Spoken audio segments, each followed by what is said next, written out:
ലോകത്താകമാനം വലിയ രാഷ്ട്രീയ കൊടുങ്കാറ്റുയർത്തുകയാണ് ലൈംഗിക കുറ്റവാളിയായിരുന്ന ഒരാളുടെ വെളിപ്പെടുത്തലുകൾ.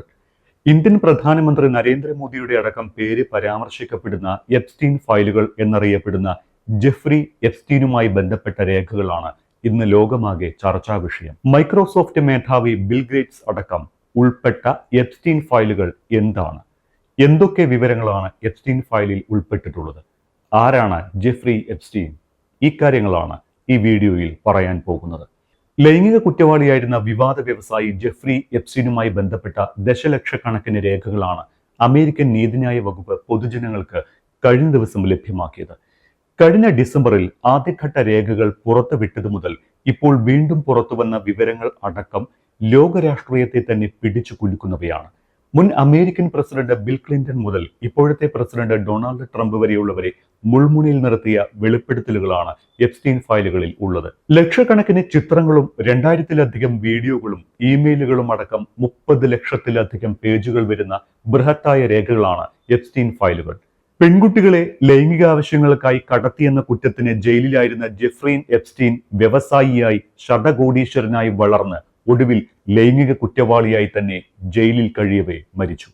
എപ്സ്റ്റീനുമായി ബന്ധപ്പെട്ട അന്വേഷണത്തിനിടെ കണ്ടെത്തിയ വിവരങ്ങൾ, രേഖകൾ, കോണ്ടാക്ട് ലിസ്റ്റുകൾ, കോൾ റെക്കോർഡുകൾ, ചാറ്റുകൾ, വീഡിയോകൾ, അദ്ദേഹത്തിന്റെ കൂട്ടാളികളുടെയും ക്ലയന്റുകളുടെയും പേരുകൾ എന്നിവ ഉൾപ്പെടുന്ന വിപുലമായ ഫയലുകൾ എപ്സ്റ്റീന്റെ മരണത്തോടെ തടഞ്ഞു വെച്ചിരിക്കുകയായിരുന്നു.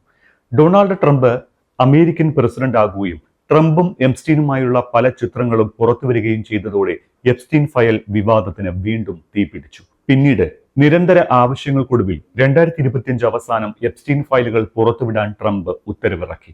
അങ്ങനെയാണ് ഡിസംബറിൽ ആദ്യഘട്ട രേഖകൾ പുറത്തുവരുന്നത്. മുൻ അമേരിക്കൻ പ്രസിഡന്റ് ബിൽ ക്ലിന്റന്റെ സ്വകാര്യ ചിത്രങ്ങളോടെയായിരുന്നു എപ്സ്റ്റീൻ ഫയലുകൾ ആദ്യഘട്ടത്തിൽ പുറത്തുവരുന്നത്. എപ്സ്റ്റീന്റെ സ്വകാര്യ ദ്വീപിലെ വസതിയിൽ യുവതികൾക്കൊപ്പം നീന്തിത്തുടിക്കുന്ന ക്ലിന്റന്റെ ചിത്രങ്ങൾ വലിയ രീതിയിൽ ചർച്ചയായി. മുഖം മറച്ച ഒരു സ്ത്രീക്കൊപ്പം ഹോട്ട് ടബിൽ ചാരിക്കിടക്കുന്ന ക്ലിന്റനും നീന്തൽക്കുളത്തിൽ യുവതികൾക്കൊപ്പം നീന്തിത്തുടിക്കുന്ന ക്ലിന്റന്റെയും ചിത്രങ്ങൾ അന്ന് പുറത്തു വന്നതാണ്. ക്ലിന്റൺ പോപ്പ് ഗായകൻ മൈക്കൽ ജാക്സണും ഗായിക ഡയാന റോസിനുമൊപ്പം നിൽക്കുന്ന ചിത്രങ്ങളും ഡിസംബറിൽ പുറത്തു വന്നു. ഇതിനുശേഷം ഇക്കഴിഞ്ഞ ദിവസമാണ് മൈക്രോസോഫ്റ്റ് മേധാവി ബിൽ ഗേറ്റ്സുമായി ബന്ധപ്പെട്ട ഒരു വെളിപ്പെടുത്തലോടെ വീണ്ടും എപ്സ്റ്റീൻ ഫയലുകൾ ചർച്ചയാകാൻ തുടങ്ങിയത്. ബിൽ ഗേറ്റ്സ് റഷ്യൻ പെൺകുട്ടികളുമായുള്ള ബന്ധത്തിലൂടെ ലൈംഗിക രോഗിയായി എന്നും മുൻ ഭാര്യ മെലിൻഡ അറിയാതെ രോഗത്തിന് ചികിത്സ നടത്തിയെന്നുമുള്ള വിവരങ്ങളായിരുന്നു പുറത്തു വന്നതിൽ ഏറ്റവും നിർണായകമായി ഉണ്ടായിരുന്നത്. ഇക്കാര്യം ഗേറ്റ്സിന്റെ വക്താവ് നിഷേധിച്ചുവെങ്കിലും എപ്സ്റ്റീനുമായുള്ള ബന്ധത്തെ തുടർന്നാണ് 2021 മെലിൻഡ ഗേറ്റ്സുമായുള്ള വിവാഹബന്ധം പിരിഞ്ഞത് എന്ന് ഒരു വസ്തുത തന്നെയാണ്. രണ്ടാം ഘട്ടത്തിൽ പുറത്തുവന്ന എപ്സ്റ്റീൻ ഫയലുകളിൽ ഇന്ത്യൻ പ്രധാനമന്ത്രി നരേന്ദ്രമോദിയെക്കുറിച്ചുള്ള ചില വിവരങ്ങളും പുറത്തു വന്നിരുന്നു. നരേന്ദ്രമോദി തന്റെ ഉപദേശപ്രകാരം പ്രവർത്തിച്ചിരുന്നുവെന്ന് ജെഫ്രി വെളിപ്പെടുത്തുന്നുണ്ട്. 2017 മോദിയുടെ ഇസ്രായേൽ സന്ദർശനമാണ് എപ്സ്റ്റീൻ ഫയലുകളിൽ ഉള്ളത്. മോദി അന്ന് ഇസ്രായേൽ സന്ദർശിച്ചത് തന്റെ ഉപദേശപ്രകാരമാണ് എന്നും അത് അമേരിക്കൻ പ്രസിഡന്റിന് വേണ്ടിയായിരുന്നുവെന്നും അതുകൊണ്ട് ഗുണമുണ്ടായി എന്നുമാണ് രേഖയിലെ പരാമർശം. എന്നാൽ എന്താണ് ഇതുകൊണ്ടുണ്ടായ ഗുണമെന്ന് പരാമർശിക്കുന്നില്ല. ഇന്ത്യയിലും എപ്സ്റ്റീൻ രേഖയിലെ ഈ വെളിപ്പെടുത്തൽ രാഷ്ട്രീയ വിവാദമുണ്ടാക്കി. ദേശീയ അപമാനം എന്ന് കോൺഗ്രസ് അതിനെ പേരിട്ട് വിളിച്ചു. തികഞ്ഞ അസംബന്ധം എന്ന് കേന്ദ്ര വിദേശകാര്യ മന്ത്രാലയവും പറഞ്ഞു. 2017 മോദി ഇസ്രയേലിൽ പോയിരുന്നു എന്നത് മാത്രമാണ് വസ്തുതയെന്ന് വിദേശകാര്യ മന്ത്രാലയം വ്യക്തമാക്കുന്നുണ്ട്. സിനിമാ കഥകളെ പോലും വെല്ലുന്നതാണ് ജെഫ്രി എപ്സ്റ്റീൻ എന്ന ലൈംഗിക കുറ്റവാളിയായ വിവാദ വ്യവസായിയുടെ ജീവിതം.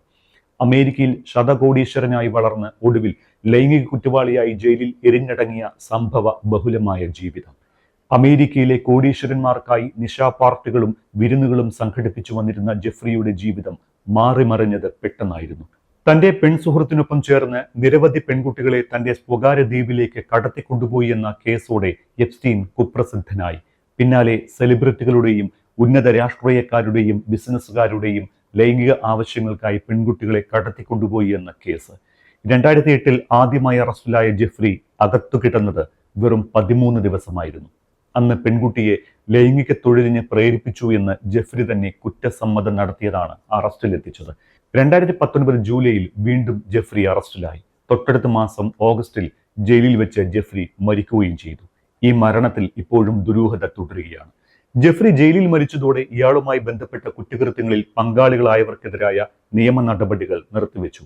എപ്സ്റ്റീനുമായി ബന്ധപ്പെട്ട അന്വേഷണത്തിൽ കണ്ടെത്തിയ മുഴുവൻ വിവരങ്ങളും അടങ്ങിയ എപ്സ്റ്റീൻ രേഖകൾ പുറത്തുവിടണമെന്ന് ഏറെക്കാലമായി ആവശ്യം ഉയരുന്നുണ്ടായിരുന്നു. ഒടുവിൽ ഇക്കഴിഞ്ഞ നവംബർ 20-ന് എപ്സ്റ്റീൻ രേഖകൾ പരസ്യമാക്കുന്ന ബില്ലിൽ അമേരിക്കൻ പ്രസിഡന്റ് ഡൊണാൾഡ് ട്രംപ് ഒപ്പുവെച്ചതോടെ നിയമമായി. അമേരിക്ക വീണ്ടും ട്രംപിന്റെ കയ്യിലാകുകയും ആഘോഷരാവുകളിൽ എപ്സ്റ്റീനുമൊപ്പമുള്ള ട്രംപിന്റെ ചിത്രങ്ങൾ പുറത്താകുകയും ചെയ്തതോടെ അമേരിക്കയുടെ രാഷ്ട്രീയ വിവാദങ്ങൾക്ക് നിറം പിടിച്ചു. ഒടുവിൽ സമ്മർദ്ദം താങ്ങാതെ ട്രംപ് എപ്സ്റ്റീൻ രേഖ പരസ്യമാക്കാനുള്ള ബില്ലിൽ ഒപ്പുവെച്ചതോടെയാണ് ഇപ്പോൾ 2 ഘട്ടങ്ങളിലായി എപ്സ്റ്റീൻ ഫയൽസിലെ ഏറെ വിവരങ്ങൾ പൊതുജനങ്ങൾക്ക് കിട്ടിയത്. എപ്സ്റ്റീൻ കേസുമായി ബന്ധപ്പെട്ട രേഖകൾ പുറത്തുവിടുന്നതിൽ ട്രംപ് ഭരണകൂടത്തിന് കീഴിലുള്ള US നീതിന്യായ വകുപ്പിനാണ് പൂർണ്ണ നിയന്ത്രണം. അതുകൊണ്ട് തന്നെ ഏതൊക്കെ രേഖകൾ പുറത്തുവിടുമെന്ന് ഇതുവരെ വ്യക്തമല്ല. പുറത്തുവിടേണ്ട രേഖകൾ തെരഞ്ഞെടുക്കുന്നതിലെ മാനദണ്ഡങ്ങളും വ്യക്തമാക്കിയിട്ടില്ല. എപ്സ്റ്റീൻ വെളിപ്പെടുത്തിയ കാര്യങ്ങളെല്ലാം പൊതുജനങ്ങൾക്ക് ലഭ്യമായ നിലയിൽ പരസ്യപ്പെടുത്തിയിട്ടില്ല എന്നത് വസ്തുതയാണ്.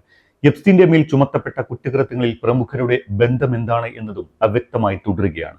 US president Donald Trump, pop ചക്രവർത്തി മൈക്കിൾ ജാക്സൺ, നടൻ അലക് ബാൾഡിൻ, ചലച്ചിത്ര നിർമ്മാതാവ് ഹാർവി വെയിൻസ്റ്റെയിൻ, ആൻഡ്രൂ രാജകുമാരൻ എന്നിവർ ജെഫ്രി എപ്സ്റ്റീന്റെ കോൺടാക്ട് ലിസ്റ്റിലുണ്ടായിരുന്ന എണ്ണമറ്റ സെലിബ്രിറ്റികളിൽ ഉൾപ്പെടുന്നുണ്ട്. ഇതിൽ ആരൊക്കെ എപ്സ്റ്റീൻ രേഖകളിൽ തൂങ്ങും എന്നത് മാത്രമാണ് ഇനി കണ്ടറിയേണ്ടത്.